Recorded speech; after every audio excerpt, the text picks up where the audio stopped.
Hello everyone, welcome back to the channel. In today's video, we are going to learn how to create an email notification in ServiceNow.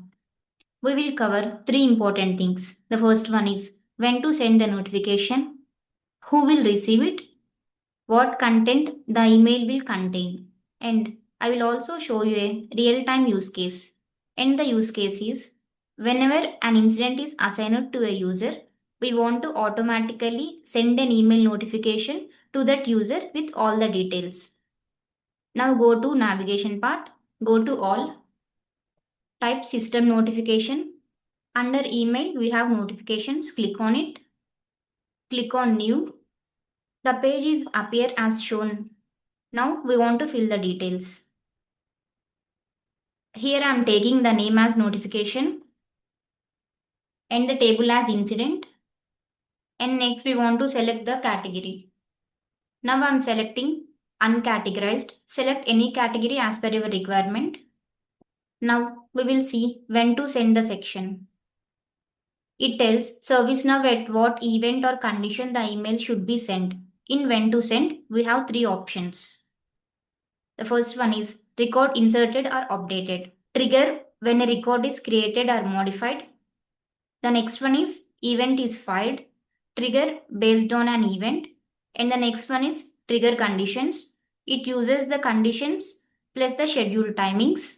As per our requirement, I am selecting record inserted or updated. Now click on the inserted checkbox. Next, we will set the conditions as per our requirement. Now the condition is assigned to is not empty. This means whenever an incident is assigned or reassigned, the email will be triggered. Now we will see who will receive. This section defines exactly who gets the email when the notification is triggered. In users, here we will manually select the users from our table. Here I am selecting the Beth Angeli. Here users are groups in field. It automatically sends users present in the record fields. Here I am taking the assigned to field. In groups, if we select any particular groups, the notification will send to all the members of a group.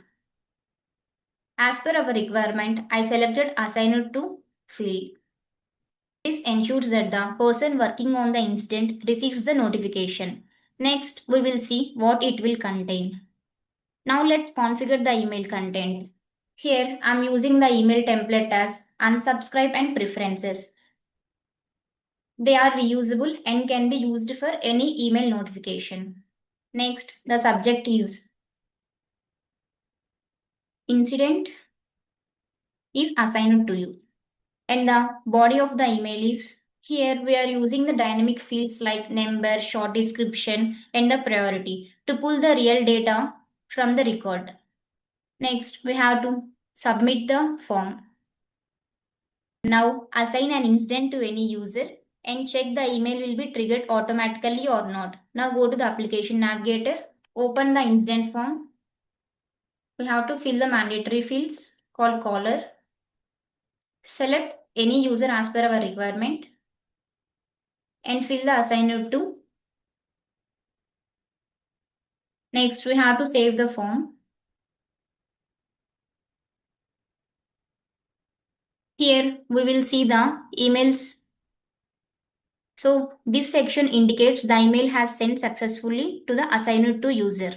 So, in this video, we learned when to send, who receives, and what will it contain. If you found this video helpful, don't forget to like, share, and subscribe. See you in the next video.